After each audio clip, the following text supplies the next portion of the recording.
যে আল্লাহ মনে তাকাব্বুরি সহ্য করতে বলেন বলেন পারে? সে নাকি তাকাব্বুরি করবে, সে দুনিয়াতেও ক্ষতিগ্রস্ত, আখিরাতেও ক্ষতিগ্রস্ত। এই একটা অন্তরের রোগ। আর একটা রোগের নাম হিংসা, পর উন্নতি থেকে সহ্য করতে না পারা। এই রোগটা সমস্ত নেকি ধ্বংস করে দেয়।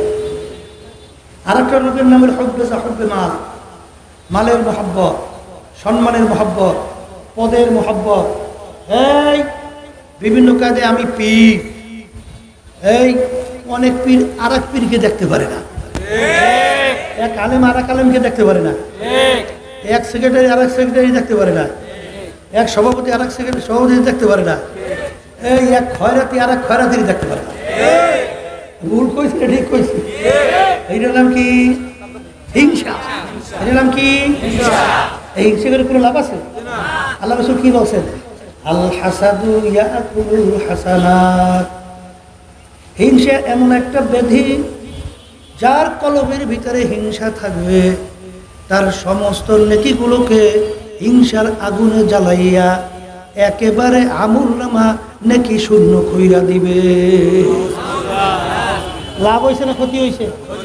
কর্ম খুলে বলেন, লাভ হয়েছে না ক্ষতি? এই আর একটা লোকের কথা বলছিলাম, দুনিয়ার আসুকুল্লি খতিয়াতিন। আল্লাহ রাসূল সাল্লাল্লাহু আলাইহি ওয়াসাল্লাম বলেন, সমস্ত গুনার মূলই হলো এই দুনিয়ার মহব্বত। কিসের মহব্বত? পীরের পীরগিরি যায়, আলেমের আলেমগিরি যায়, মুক্তির মুক্তিগিরি যায়। এই দুনিয়ার মোহে, দুনিয়ার সম্পদের লোভে, সম্মানের লোভে, ক্ষমতার লোভে অনেক সময় হারাম কাজের ভিতরে লিপ্ত হইয়া যায়, নিজেকে সামলাইতে পারে না। আছে না নাই? আছে না নাই? আবু জাহিলের নাম শোনেন নাই?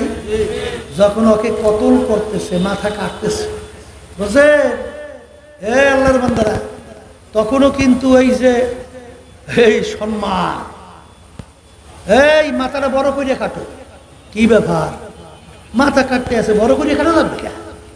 বলে মরার পরে মানুষ কল্লা দেখলে যেন মনে করে এই নেতার কল্লা, মরার পরেও নেতার কল্লা। এই এক শ্রেণী আছে না নাই? এই এমন দুনিয়ার মহব্বতের মোহ। আব্বাজান রহমতুল্লাহ ঘটনা বলতেন, মেম্বার মেম্বার মেম্বার ছিলেন, এলাকার মেম্বার আছে না, এই নির্বাচন আইলি মেম্বার নির্বাচনে দাঁড়ায়।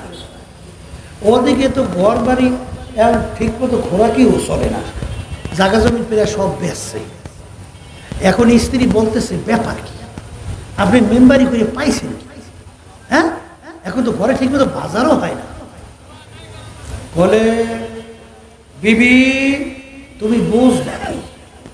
বলে মানে মেম্বারি করতে করতে সব শেষ করছে, এখন বুঝবো কি মানে? বলে বাড়ির দরজায় আইসা যখন লোকজন ডাক দেয়, মেম্বার সাহেব ঘরে আছে, তখন আমি থাকি। কি বুঝবা? তখন আমি থাকি না। এরকম একজন নামের পাগল আছে না? এক শ্রেণী বর্তমানে ভাই যেগুলো মুফতি না কয়, মুহাদ্দিস না কয়, পীর না কয়, অমুক টুমুক না বলে, এই বেটা এই আমার সম্মানটা খাইনি না, ব্যাপারটা কি?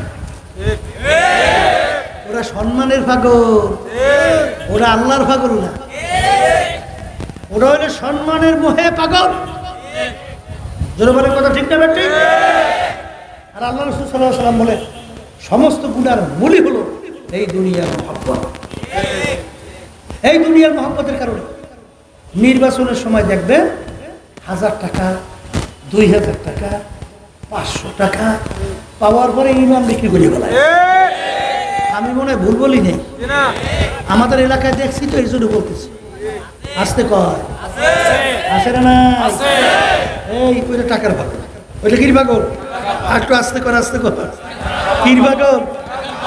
একদল বর্তমানে বাইরেছে, এই পর্দা আল্লাহর হুকুম ফরজ ওয়াজিব না সুন্নাত? কত লক্ষ সুন্নাত একত্রিত করলে একটা ফরজের সমান হয়? এটা মুখ খুললে বলেন, আপনার জীবনে 2 রাকাত নফল নামাজ পড়েন নাই, জীবনে দুনিয়ার তাহাজ্জুদের নামাজ পড়েন নাই, এই জন্য আপনার জন্য জাহান্নামের হুকুম কয় বছর? 1 সেকেন্ড। একবার যদি কেউ ইচ্ছে করে যাদের সঙ্গে দেখা দেওয়া জায়েজ নাই তাদের সঙ্গে দেখা দেয়, গুনাহ না সওয়াব? কমপক্ষে একটা কবিরা গুনাহ, আর একটা কবিরা গুনাহ জন্য কমপক্ষে 7000 বছর জাহান্নামের আগুনে জ্বলা লাগবে। কথা বলেন। এই বর্তমানে কিন্তু এক শ্রেণী বেরোইছে, এই রাজনীতি তো করে ঠিক, আবার ইসলামও নাম দিয়েছে, আবার বেপরদা মহিলাদেরকে নিয়ে একত্রে মিটিং করে, এক চায়ের টেবিলে চা খায়, আবার বিভিন্ন ফতুয়া জারি করে। আমি ভুল বলছি, ঠিক বলছি? এটা কিসের মোহর? আবার বলেন আমিনু কামা আমানান নাস। আল্লাহ বলেন তোমরা ঈমান আনো, তোমরা বিশ্বাস রাখো সাহাবায়ে কেরাম যেভাবে ঈমান আনছিল। লা ইলাহা ইল্লাল্লাহ,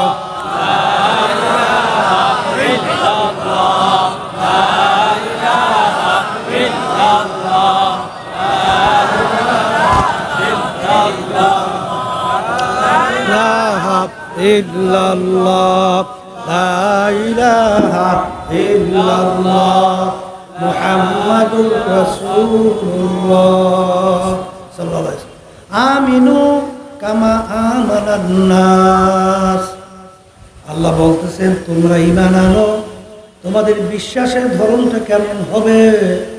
আল্লাহ বলতেছেন সাহাবায়ে কেরামরা যেভাবে বিশ্বাস করছিল, সাহাবায়ে কেরাম যেভাবে ঈমান আনছিল, সাহাবায়ে কেরামদের ঈমানের ধরন কেমন ছিল? বাজান দুই একটু ধরন দেই। নীল নদীর পানি প্রতি বছর একটা সময় শুকিয়ে যাইত। সুন্দরী একটা যুবতী মেয়েকে যদি নীল নদীর ভিতরে বলি বা জবাই দেওয়া হইতো, নীল নদীর পানি জারি হইতো, আর এই পানি খাইয়া এলাকার মানুষ বাঁচে, পানি দিয়া ফসল হয়, ফসল খাইয়া মানুষ বাঁচে। যখন মুসলমানদের আয়ত্তে যখন নীল নদী এসে গেল, নিয়ম অনুযায়ী নীল নদীর পানি শুকিয়ে গেছে। এখন নিয়ম তো একটা যুবতী মেয়ে জবাই করা, আর একটা যুবতী মেয়ের জবাইয়ের মাধ্যমে লক্ষ লক্ষ মানুষের জীবন বাঁচবে। জোরে বলেন। এখন আল্লাহ মাফ করুক, আমাদের যদি যুগ হইতো তাহলে ফতুয়া কয়েক কায়দায় বেরিয়ে দিত, আসতে কয় এই একটা রুহুর বিনিময়ে লক্ষ লক্ষ রুহু আগে বাঁচাইতে হইবে না? আসতে কয়। হ্যাঁ, কিন্তু সাহাবায়ে কেরামদের ঈমান কেমন ছিল? ওমর ফারুক রাদিয়াল্লাহু তাআলা আনহু তিনি বলতেছেন, বলো কি একটা মেয়ে জবাই দেওয়ার ভিতরে পানি আসার ক্ষমতা, তাহলে আমার মালিকের ক্ষমতা কোথায়? তিনি নীল নদীর কাছে চিঠি লেখেন, হে নীল নদী,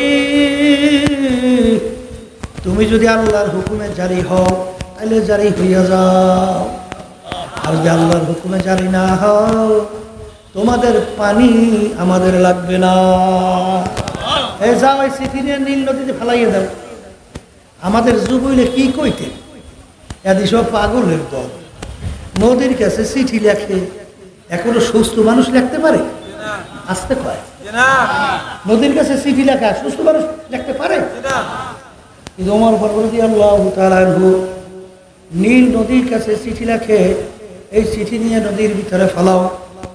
চিঠি ফেলাইতে দেরি, চিঠি পড়ার সঙ্গে সঙ্গে সুম সুম কইরা আইসা নীল নদী পানিতে পরিপূর্ণ। ওই যে নীল নদী পানিতে ভরছে, আজ পর্যন্ত আর নীল নদী শুকায় না। এই হলো তাদের ঈমান, এই হলো তাদের বিশ্বাস। আর বর্তমানে ইসলামের নাম দিয়ে প্রচলিত গণতন্ত্র, যেটা কুফরি, নিঃশর্ত সেটাকে সমর্থন দেওয়া, হ্যাঁ, এই যে এক পর্যায়ে হুব্বু দুনিয়ার রাসুকুল্লি খতিয়াতিন, সমস্ত গুনার বলি হইল এই দুনিয়ার মহব্বত।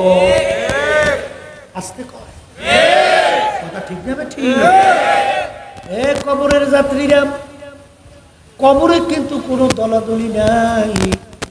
কেউ যদি পরিচয় দেয় আমি চরমনাই মুরিদ, এই পরিচয় কিন্তু কবরে কাজ হবে না রে বাজান। কেউ যদি পরিচয় দাও আমি আট্টশি রাজারবাগ জওয়ানবাগ সুরেশ্বর মাইজিন্দা, আমি অমুক অমুক তমুক সবুক, আমি বিএনপি, আমি আওয়ামী লীগ, আমি জামাতের লোক, আমি তাবলিগ জামাতের লোক, আমি অমুক দলের লোক, এই পরিচয় কবরে চলবে?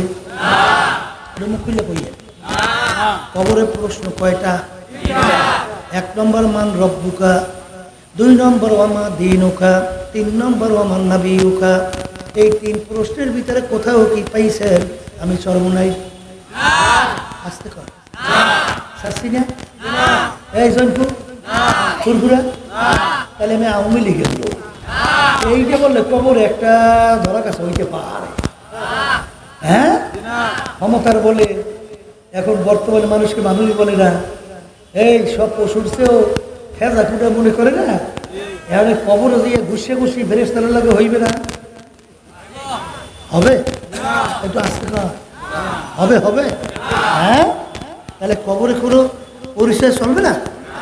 তাই যদি নাই চলে, আমার বাজানদেরকে বলবো দুনিয়া কিন্তু ক্ষণস্থায়ী, আখিরাত কিন্তু স্থায়ী। আল্লাহ রাসূল বলেন দুনিয়া কেমন ক্ষণস্থায়ী? আলী, তুমি যখন ডান দিকে সালাম ফিরাও তখন তুমি খেয়াল করো বাম দিকে সালাম ফিরাতে পারি কিনা। এরকম ঘটনা কিন্তু 2-1টা মাঝে মধ্যে বাংলাদেশেও আছে। বাজান পটুয়াখালী জেলা গলাচিপা থানা চরমনের একজন মুজাহিদ হজরের নামাজের জন্য মসজিদে গেল। ইমাম সাহেব আসে নাই, লোকজন তাকে ইমামতির জন্য যখন সামনে দিল, 2 রাকাত ফরজ পড়াইয়া ডান দিকে সালাম ফিরাইছে, বাম দিকে আর ফিরাইতে পারে না। এরপর ঘোষণা হইল আল্লাহর বান্দারা দুনিয়াতে নাই। এ দুনিয়াদার পাগল, কে কোন সময় কিভাবে রওনা করব তোমারও জানা নাই, আমারও কিন্তু জানা নাই। এই হলো দুনিয়া। আর আখিরাতের জিন্দেগি সম্পর্কে আল্লাহ রাসূল বলেন, আমার উম্মতেরা তাম দুনিয়া যদি একটা গোডাউন বানাও, পশ্চিম থেকে পূর্ব, উত্তর থেকে দক্ষিণ, এই জমিন থেকে আসমান, জমিনে আসমানের দূরত্ব কত দূর কার জানা আছে?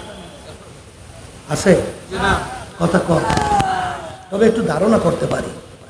দুনিয়া থেকে তো আমরা সূর্য দেখতেছি, এই সূর্য নাকি দুনিয়া থেকে 9,30,00,000 মাইল দূরে আছে। কত দূরে? 9,30,00,000 মাইল দূরে। এও কিন্তু একটা কাছে, এও কি কাছে। এরপরে যে তারকা দেখি, ওই এক একটা তারকা নাকি এই সূর্যের সে কোটি কোটি গুণ দূরে। কথা বুঝেন নাই? তাহলে এই ফারাকের কোনো শেষ আছে? আল্লাহ রাসূল বলেন, এই পুরা দুনিয়া এবং এই আসমান জমিনের ফারাক, এইটা যদি সরিষা দিয়া ভইরা দাও, কি দিয়া? সরিষা চেনেন? এই একটা কবুতর পাখি, পাখি একটা সরিষার দানা খাবা, আবার 500 বছর পরে আর একটা সরিষার দানা খাবা।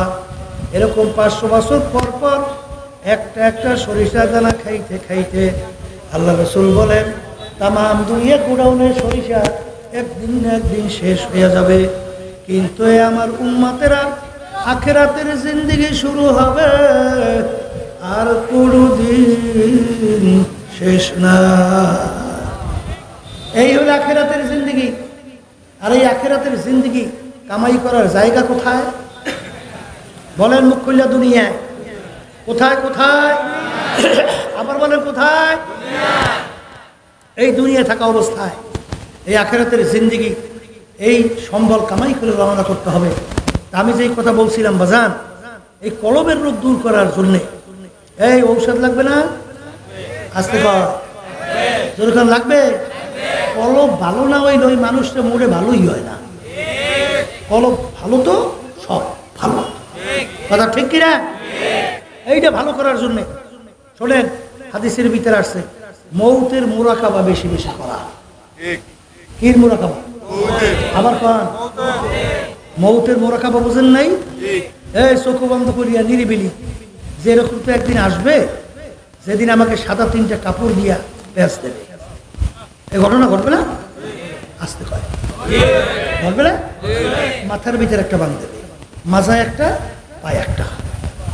এখন প্যাকেট করিয়া খাটের মধ্যে উঠাইয়া ওই মাটির গর্তের ভিতরে আমাকে রাইখা এই মাটি দিয়া যার যার ঘরে যাবে। এই চিন্তাটা বেশি বেশি করলে কলবের রোগ দূর হয়, আসতে হয়। কথা ঠিক না? ঠিক। আর একটা ঔষধ হইল বেশি বেশি কোরআনুল কারীমের তেলাওয়াত করা। কি করা? কোরআনুল কারীম তেলাওয়াত করার মাধ্যমে কলব কি হয়? পরিষ্কার হয়। আর একটা ঔষধ হইল বেশি বেশি আল্লাহর জিকির করা।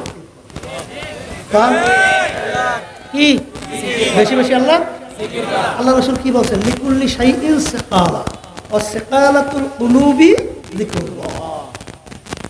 প্রত্যেকটা জিনিস ময়লা হয়ে গেছে, পরিষ্কারের জন্য যন্ত্র হাতিয়ার আছে না?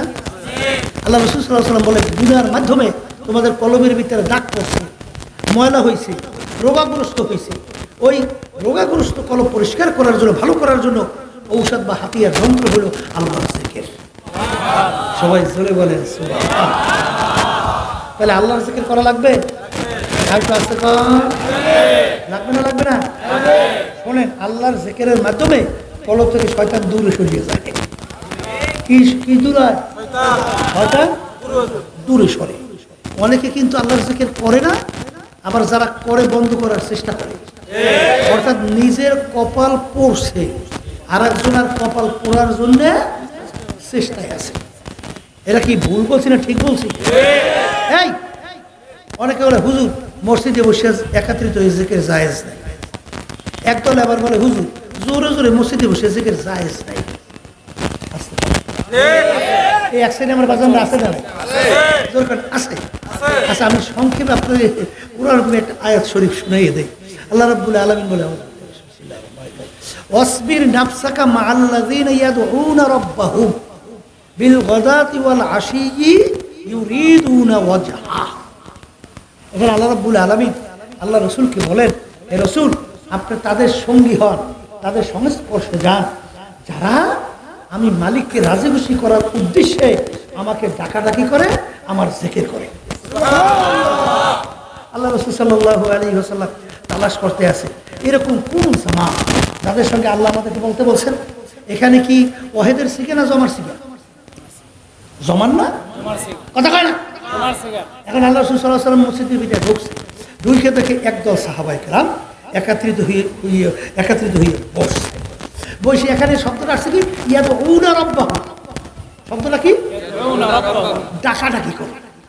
ডাক কি আসতে হয় না শব্দ করি হয়?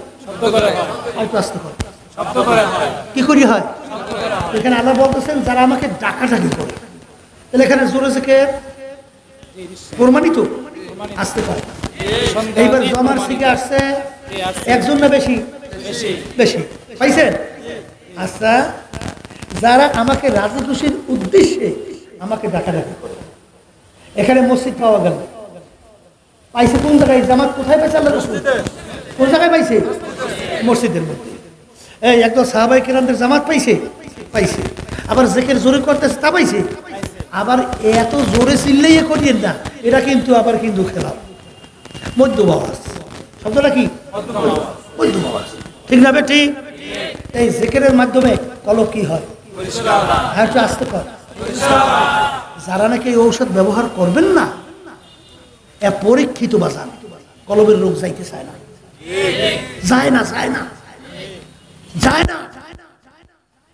আর কলবের রোগ না গেলে আপনি বেহেশতে ঢুকতে পারবেন না। এই জন্য বাজানদেরকে বলবো, কলবের রোগ দূর করার জন্য রশিদ আহমদ গঙ্গীর রহমতুল্লাহি আলাইহি, হাকিমুল উম্মাহ আশরাফ থানভী রহমতুল্লাহ, আব্দুল কুদ্দুস গঙ্গীর রহমতুল্লাহি আলাইহি, হাজী ইবনুল নজর মক্কি রহমতুল্লাহ আলাইহি, ধারাবাহিকভাবে যত দেখবেন সব তারা যাইয়া এই সহি তরিকার সাথে জড়াইয়া আল্লাহর খাস বন্ধদের সংস্পর্শে যাইয়া তাদের পরামর্শ অনুযায়ী তারা আমল কইরা কলব পরিষ্কার করার চেষ্টা করছে না? করছে না করে নাই? এই রুমি রহমতুল্লাহ আলাইহি নাম শুনছেন? জালালউদ্দিন রুমি তাম দুনিয়ার ভিতরে বিশ্ববিখ্যাত আলেম ছিল। তিনি বলতেছেন খোদ বা খোদ মাওলানা রুমি নাশ হো তা গোলামে শামসুত তিবরিজি নাশ হো। আমি রুমি ততক্ষণ পর্যন্ত রুমি হতে পারি নাই যতক্ষণ পর্যন্ত শামসুত তিবরিজির আমি শাগরেদ হতে পারি নাই। দরকার আছে না নাই? আবার একটু আসতে কন। এই আগুনের কাছে গেলে আগুনের ধাপ লাগে না? বরফের কাছে গেলে ঠান্ডা লাগে না? আল্লাহ ওয়ালা জাকিরিনদের কাছে যখন যাইবে তখন আল্লাহ ওয়ালার একটা তাসির আপনার ভিতরে ঢুকে পড়বে। এইটাই বাস্তবতা। এটা কি? আর এই জন্য আল্লাহ বলছেন ওয়াকুনু সাদিকিন, গুরুত্ব দেন না অনেকে না। সোহবাতে সালেহ তোরা সালেহ কুনাদ, সোহবাতে তালেহ তোরা তালেহ কুনাদ এক জামানা, সোহবাতে বা আউলিয়া বেহতার আসাদ সালে তাআত বেরিয়া গেলে খুশবু এদার হাম্মামে রোজে রসিদাস দাস্তে মাহবুবে বাদাস্তা। মাটির চাকার থেকে গোলাপ ফুলের ঘেরান আসে। জিজ্ঞাসা করে মাটির চাকা, তুমি কোনো গোলাপ ফুল না কোনো মেশক আম্বার, তোমার থেকে এত সুন্দর কেন ঘেরান আসে? মাটির চাকা উত্তর দেয়, আমি কোনো মেশক আম্বার, আমি কোনো সুগন্ধি, আমি কিছুই না, আমি একটা মাটির চাকাই। তোমার থেকে এত সুন্দর কেন ঘেরান আসে? বলে আমি যেই জায়গায় ছিলাম একটা গোলাপ ফুল, ফুলটা আমার সঙ্গে লাইগা রইছে, মিশা রইছে। ওই গোলাপ ফুলের ঘেরান আমার ভিতরে ঢুকতে ঢুকতে এখন আমি সাধারণ মাটির চাকা নাই, আমি একটা গোলাপ ফুলে পরিণত হইয়া গেছি। এই জন্য আমার বাজানদেরকে বলবো, পর্দারে মা বোনদেরকে বলবো, আপনাদের এলাকার ভিতরে দেখবেন যারা হক্কানি আলেমদের সঙ্গে ওঠা বসা করে হক্কানি সহি তরিকার সঙ্গে জড়াইয়া আছে, তাদের আমলের দিকে তাকাইয়া দেখো। আর যারা জড়াইয়া নাই তাদের আমলের দিকে তাকাইয়া দেখবেন দিন আর রাত্র পার্থক্য। আমি মনে হয় ভুল বলি নাই, আমি মনে হয় ভুল বলি নাই। এই জোরে বলেন কথা ঠিক না? ঠিক। এ নওগাঁরবাসী আমার বাজানরা, ভালো করে মনকে বুঝাও, তারপর কবরে রওনা করো বাজান। আরে আল্লামা রুমি রহমাতুল্লাহ আলাইহি একটা ঘটনা লেখছেন। এক রাখাল কতগুলা গরু পালতো, গরুগুলাকে নিয়ে প্রতিদিন মরা ঘাসের ভিতরে বাইধা রাখতো। পাহাড়ের কিনারে তাজা তাজা ঘাস, ওই ঘাসের কাছেও গরুগুলোকে নেয় না। গরুদের ভিতরে একটা চালাক জওয়ান গরু অন্যান্য গরুকে বলে, গরুরা রাখাল আমাদেরকে বোকা পাইয়া আমাদেরকে মরা ঘাস খাওয়ায়, তাজা ঘাস পাহাড়ের কিনারে আমাদেরকে নেয় না। আজকে যখন রাখাল রশি নিয়ে আসবে, আমরা কেউ রাখালের রশি গলায় লাগাবো না, আমরা তাজা ঘাস খাইতে যাব। রাখাল রশি নিয়ে আসলো, সমস্ত গরিব গরু রশি গলায় লাগায়, কিন্তু তাজা গরু গলায় রশি না লাগাইয়া লেজ উপরের দিকে উঠাইয়া পাহাড়ের দিকে দৌড়য়, তাজা ঘাস খাওয়ার জন্য যায়। রাখাল পিছনে দৌড়ে আর বলে, গরু ফের, ও গরু তাজা ঘাস খাইতে যাইস না, ও গরু পাহাড়ের কিনারায় বড় বড় বাঘ অপেক্ষায় আছে, তোকে পাইবে আর তোর সিরা ফাইরা রক্ত খাইবে, কলিজা খাইবে, ওই তাজা ঘাস খাইতে যাইস না। যত পিছনে দৌড়ায় গরু থামে না, গরু দৌড়ায়। তখন রাখাল ডাক দিয়ে বলে, গরু শোন শোন, আজ বুঝবি না বুঝবি কার, কপাল খাবরাবি আর দিবি গান। এই কথা বললে গরু অন্য রাখাল গরু অন্য গরু নিয়ে আসলো, সব তার সঙ্গে চলে আসলো। তাজা গরু তাজা ঘাস পাইল, মজা মাইরা খায়। অন্য গরুকে গালি দেয় যে, বোকারা আমার কথা কেউ শুনলি না, এখন তোরা মরা ঘাস আজীবন খা, আমি কত সুন্দর তাজা ঘাস খাইতে আছি। ওদিকে 3 দিন পর্যন্ত একটা বাঘ মাওলার দরবারে কান্দে, পেটের খুদায় মালিক তুমি আমাকে বানাইছো, তুমি কি আমাকে খোরাকি দিবা? বাঘের দোয়া মাওলাই কবুল করে ফেললো। পিছনের দিকে তাকাইয়া দেখে একটা তাজা গরু ঘাস খায়, মালিকের দরবারে শুকরিয়া আদায় করে। আল্লাহ যে 3টা তাল দিয়া গরুকে খপ করে ধরলো, সিনা ফাইরা রক্ত খায়, কলিজা চিবাইয়া খায়। আর গরু আফসোস করে, আর আফসোস আমি কেন মজার ঘাস খাইতে আসলাম, আজকে যদি আমি না আসতাম আমাকে বাঘে পাইতো না, আমার কলিজাও খাইতে পারতো না। যত আফসোস করে বাঘে তো ছাড়ে না। বাজার আমরা ওলামায়ে কেরাম হক্কানি পীর বুজুর্গ আপনাদের কাছে কোরআন এবং হাদিসের রাখাল হিসাবে কোরআন এবং হাদিসের রশি নিয়ে আসছি। এ কবরের যাত্রীরা এখনো কপাল ভালো আছে, বাজার এখনো কোরআন এবং হাদিসের রশি গলায় লাগাও। বাজার ওই আনন্দ ফুর্তি ড্যান্স গান বেহায়াপনা অশ্লীলতা বাজান খুব ঘুষ সুদ বাজান চিত্ত বিনোদন বেহায়াপনা অশ্লীলতা বাজান খুব মজার ঘাস। ওই মজার ঘাস খাইতে যাইও না, ওদিকে আমার মালিকের দরবারে বাঘ বানি জাহান্নাম কান্দে। মালিক তুমি আমাকে বানাইছ, তুমি কি আমাকে খোরাকি দিবা? আমার মালিকের ওই জাহান্নামের দোয়া তো কবুল করছি। আমার মালিক বলেন, আমার বন্দা-বান্দীরা আমার হুকুম অনুযায়ী চল, আমার রসুলের তরিকা অনুযায়ী চল, যদি না চলো তোদের জন্য এমন জাহান্নাম আমি বানাইয়া রাখছি।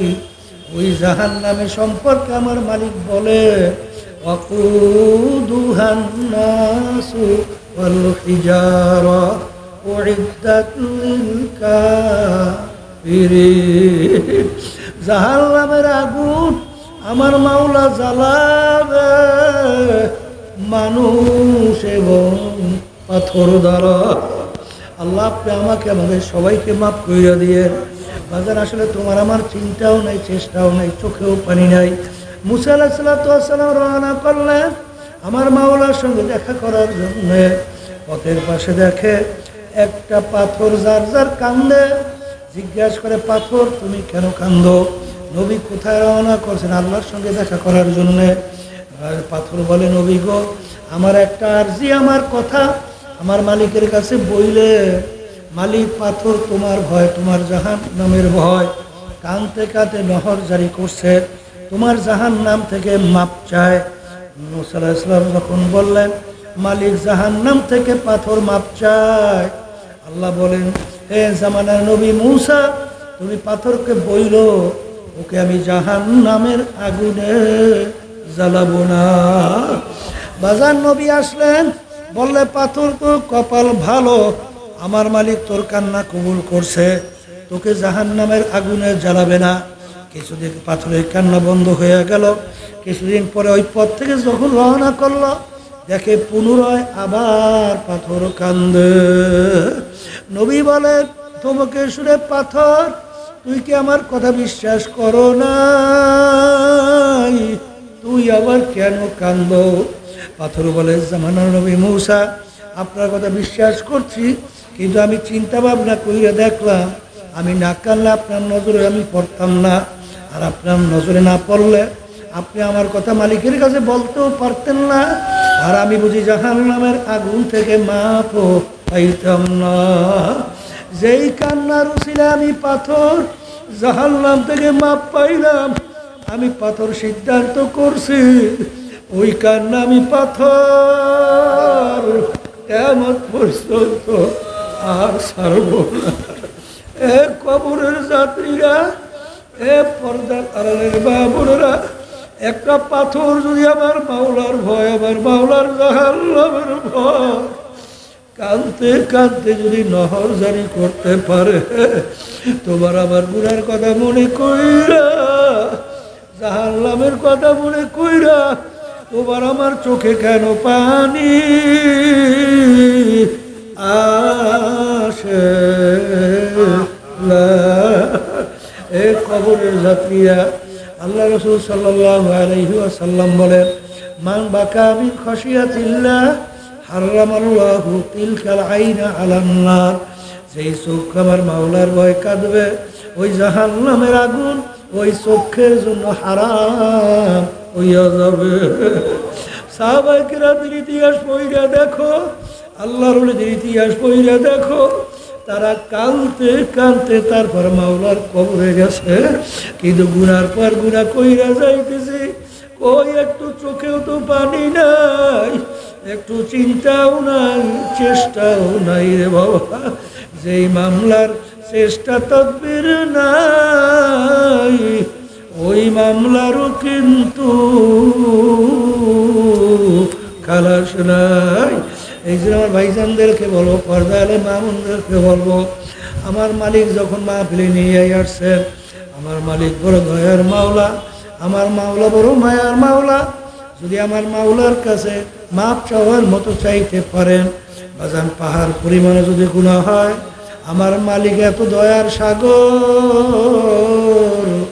তোমার আমার জীবনের গুনাহ মাফ করবে। শুধু তাই না, তোমার আমার গুনাহকে আমার মালিক নেকের দ্বারা পরিবর্তন কইরা দিবে। এই জন্য আমার ভাইদেরকে বলবো, পর্দার মা বোনদেরকে বলবো, মালিক যখন নিয়ে আসছেন সব সময় ওই কথা খেয়াল করো, ওই রাত্র দিনের অপেক্ষায় থাকো।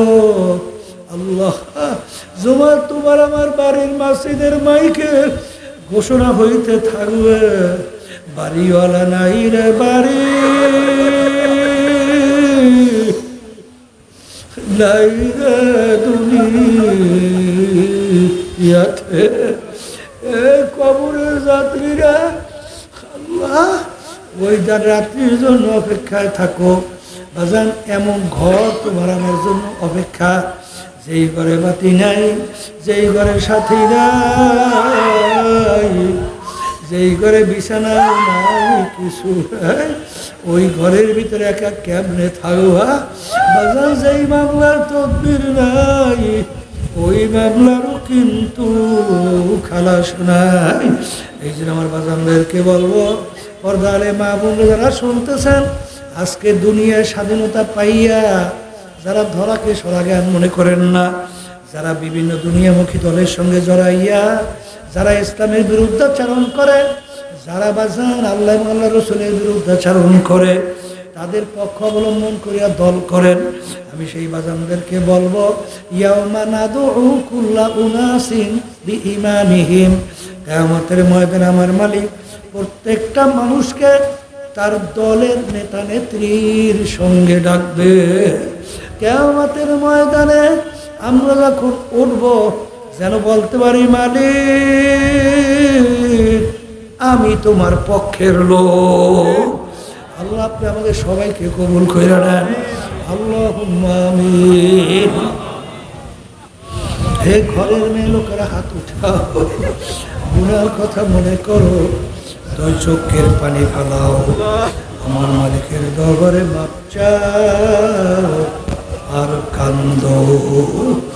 যদি কান্না না আসে মন কি বুঝো রে মন, একদিন ঘরের দরজা দিয়ে নতুন বউ হয়েছিল রে মন। কত মেয়ে লোকে শরবত খাওয়াইল, কত মেয়ে লোকে বাতাস করলো, এমন একটা দিন আসবে এই ঘরের দরজা দিয়া মরা লাশ হইয়া বের ছেড়ে কান্দে মামা কে কান্দে মামা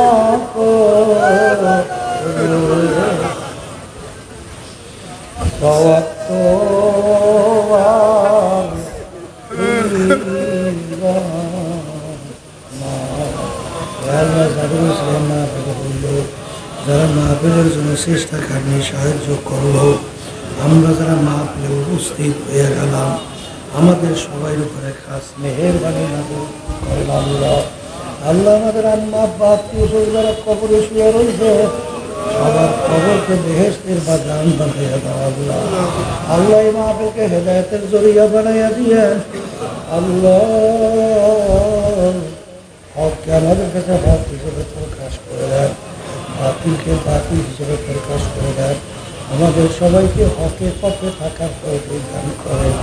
সুবহানা রাব্বিকা রাব্বিল ইজ্জাতি আম্মা ইয়াসিফুন ওয়া সালামুন আলাল মুরসালিন আলহামদুলিল্লাহি রাব্বিল আলামিন। কেউ ওঠেন না। একজন আর একজনের গায়ের সঙ্গে হাত লাগান, এই বসেন, কেউ উঠেন না। মাইকটার জ্বালায় বয়ানে টানি দেওয়া যায় না, বয়ানে কোনো টানি দেওয়া যায় না, এর আগে শ্বাসটা নিয়ে যায়। এরকম একটা মাইক আইনিয়া বয়ানের সর্বনাশ। প্রথম যখন বসছিলেন কত সুন্দর ছিল, এই বসেন, কেউ উঠেন না, কত সুন্দর ছিল প্রথম, টপ করে সেটা ঘুরাইয়া মাইকটা সর্বনাশ করতে।